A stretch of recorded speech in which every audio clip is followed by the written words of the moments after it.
ரணிலின் முக்கிய புள்ளிகளான ருவான் நவீன் அவுட், சஜித்துடன் இணைய பேச்சு, ஜேவிபி விடுத்த கோரிக்கையை நிறைவேற்ற வேண்டும், அனுரவுக்கு அங்கையன் கடிதம், அரசாங்கத்திற்கு பெரும்பான்மை வழங்கக்கூடாது, விடுக்கப்பட்ட எச்சரிக்கை, முன்னாள் அமைச்சர்கள் மற்றும் இராஜாங்க அமைச்சர்கள் சிலருக்கு எதிராக சட்ட நடவடிக்கை, அரசுக்கு இருக்கும் சிறந்த மாற்று வழி என்கின்றார் சஜித் பிரேமதாச, 13வது அரசியலமைப்பு திருத்தம் தொடர்பில் பேச மறுத்த அனுர அரசாங்கம், தேசிய மக்கள் சக்திக்கு மலையகத்தில் பெருகி வரும் ஆதரவு, IMF-இன் உயர்மட்ட குழு இன்று இலங்கைக்கு விஜயம்.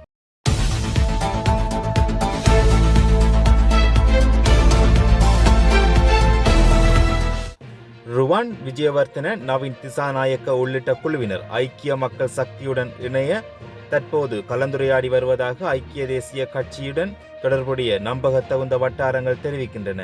ஐக்கிய தேசிய கட்சியில் கம்பக மாவட்ட ஒருங்கிணைப்பாளர் வருண ராஜபக்ச மற்றும் யட்டினுவர ஐக்கிய தேசிய கட்சி ஆசன ஒருங்கிணைப்பாளர் மகேஷ் சேனநாயக்க ஆகியோர் சஜித் பிரேமதாசுடன் இணைந்துள்ளனர்.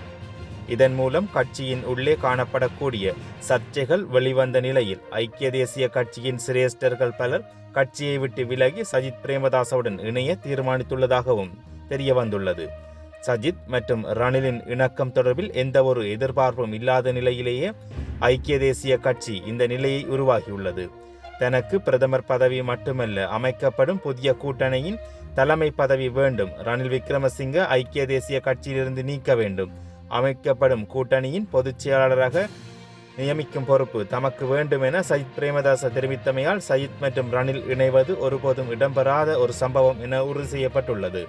ரணில் தரப்பில் எடுத்துள்ள அரசியல் நகர்வு என்ன என்பதை தீர்மானிக்கும் கலந்துரையாடல் தற்போது ஸ்ரீலங்கா பொதுஜன பெரமுனவிலிருந்து விலகிய மற்றும் ஏனைய அரசியல் குழுக்களுடன் இடம்பெற்று வருவதாக ஐக்கிய தேசிய கட்சியின் உள்ளக தகவல்கள் தெரிவிக்கின்றன.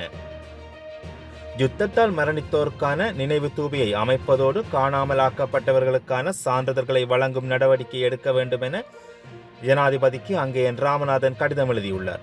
அக்கடிதத்தில் 2016 ஆண்டு மார்ச் 8 நாடாளுமன்றத்தில் உரையாற்றிய ஜேவிபியின் முன்னாள் நாடாளுமன்ற உறுப்பினர் விமல் ரத்நாயக்க இன வேறுபாடின்றி யுத்தத்தின் போது உயிரிழந்த அனைவரையும் நினைவு கூறும் வகையில் அரசாங்கம் நினைவு தூபியொன்றை அமைப்பதோடு மே 19 நினைவு நாளாக கடைபிடிக்க வேண்டும் என்றும் தெரிவித்திருந்தார். அதனை கருத்தில் கொண்டு யுத்தத்தினால் தமிழ், சிங்கள மற்றும் முஸ்லிம் குடும்பங்கள் அனுபவித்த துன்பங்களை ஏற்று அமைக்கப்படும் நினைவு தூபியானது முழு நாட்டின் ஒற்றுமை, நல்லிணக்கம் ஆகியவற்றை வலுப்படுத்துவதோடு நினைவேந்தலுக்கான அடையாளமாகவும் அமையும்.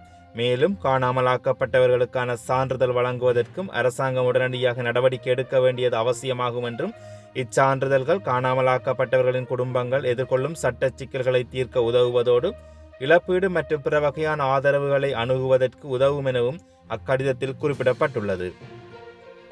பொதுத் தேர்தலில் தேசிய மக்கள் சக்தி வெற்றி பெறும் எளிய பெரும்பான்மை பலத்திய மக்கள் வழங்க வேண்டும். 3/2 பெரும்பான்மையை வழங்கினால் அரசாங்கமும் இல்லாதொழியும், நாடும் பாதிக்கப்படும் என முன்னாள் நாடாளுமன்ற உறுப்பினர் உதய கம்பன்வில தெரிவித்துள்ளார். முன்னாள் பாராளுமன்ற உறுப்பினர்களுக்கு வழங்கப்பட்ட பாதுகாப்பினை மீள பெற்றுக் கொண்டுள்ளமை சிறந்த தீர்மானமாகும். அரச பாதுகாப்பினை பெறுவதாயின் ஒரு மக்கள் பிரதிநிதியாக இருக்க வேண்டும் அல்லது உயிர் அச்சுறுத்தல் ஏதும் காணப்பட வேண்டும். நாங்கள் தற்போது மக்கள் பிரதிநிதிகள் அல்ல, ஆகவே விசேட பாதுகாப்பு அவசியமற்றது. முன்னாள் நாடாளுமன்ற உறுப்பினர்களுக்கு வழங்கப்படும் ஓய்வூதியத்தை ரத்து செய்வதாக அரசாங்கம் குறிப்பிடுகிறது. முன்னாள் நாடாளுமன்ற உறுப்பினர்களில் பலர் அரசியலுக்கு பிரவேசித்ததற்கு முன்னர் வகித்த அரச உயர் பதவிகளை துறந்துள்ளனர். அவர்களால் இனி அரச சேவையில் இணைய முடியாது. ஆகவே ஓய்வூதிய கொடுப்பனவு தொடர்பில் எடுத்துள்ள தீர்மானத்தை அரசாங்கம் மீள் பரிசீலனை செய்ய வேண்டும்.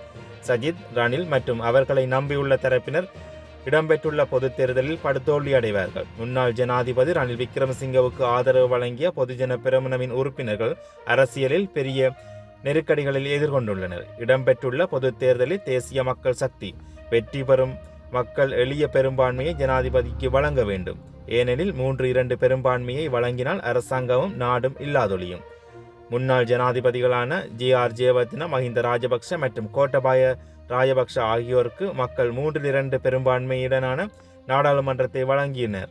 இறுதியில் அரசாங்கம் பாரிய நெருக்கடிகளையே தோற்றம் பெற்றன. ஆகவே இந்த அரசாங்கத்திற்கு மக்கள் 3/2 பெரும்பான்மையை இனி வழங்கக்கூடாது என்றார். முன்னாள் அமைச்சர்கள் மற்றும் இராஜாங்க அமைச்சர்கள் 3 அரசாங்க பங்களாக்கள் கையளிக்கப்பட்டுள்ளதாக தெரிவிக்கப்படுகின்றது. பொது நிர்வாகம், உள்நாட்டு அலுவல்கள், நீதித்துறை, மாகாண சபைகள், உள்ளூராட்சி மற்றும் தொழிலாளர் அமைச்சுக்களின் வட்டாரங்கள் இதனை தெரிவித்துள்ளன. 10 அமைச்சர்கள் மற்றும் இராஜாங்க அமைச்சர்கள் வீடுகளை கையளிப்பது தொடர்பில் விசாரணைகளை மேற்கொண்டுள்ளதாகவும் அந்த வட்டாரங்கள் தெரிவிக்கின்றன. அமைச்சர்கள் மற்றும் இராஜாங்க அமைச்சர்களுக்கு வழங்கப்பட்ட அரச பங்களாக்களின் எண்ணிக்கை 50 எனவும் கூறப்படுகின்றது.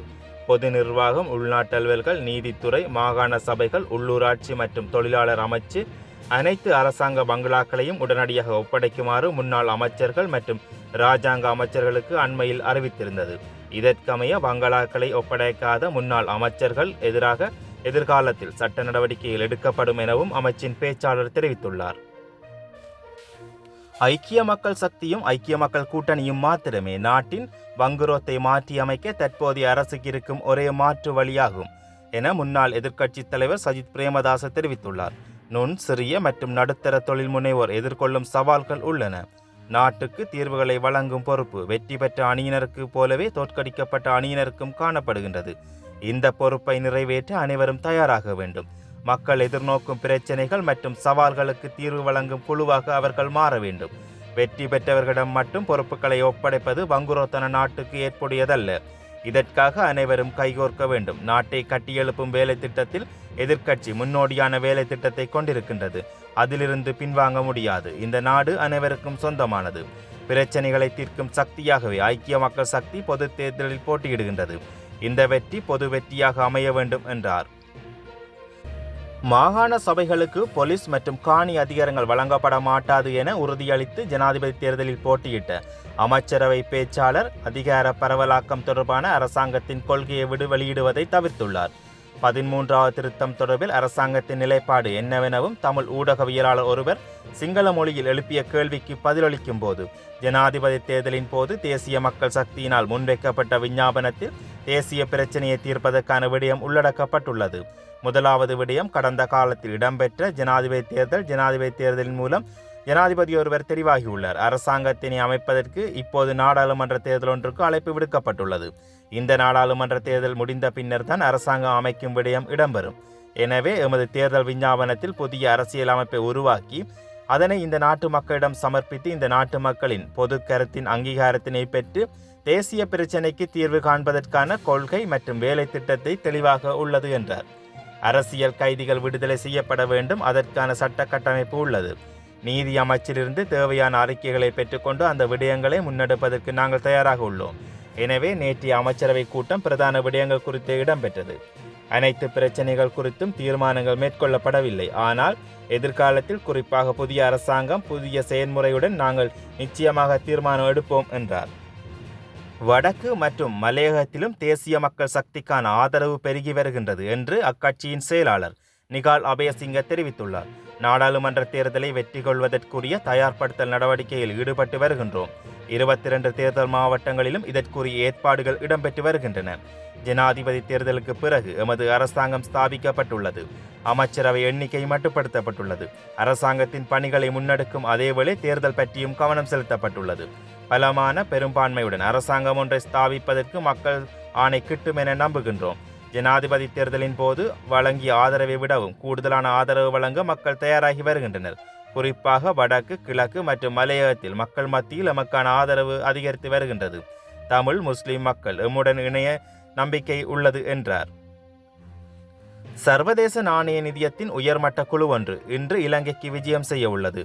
அதன்படி நிதியத்தின் ஆசிய பசிபிக் துறையின் பணிப்பாளர் கிருஷ்ணா சீனிவாசன் தலைமையிலான குழுவினர் அக்டோபர் 4 வரை நாட்டில் தங்க உள்ளனர். அவர்கள் ஜனாதிபதி அனுரகுமார திசாநாயக்க மற்றும் புதிய அரசாங்கத்தின் பொருளாதார நிபுணர்களை சந்திக்க உள்ளனர்.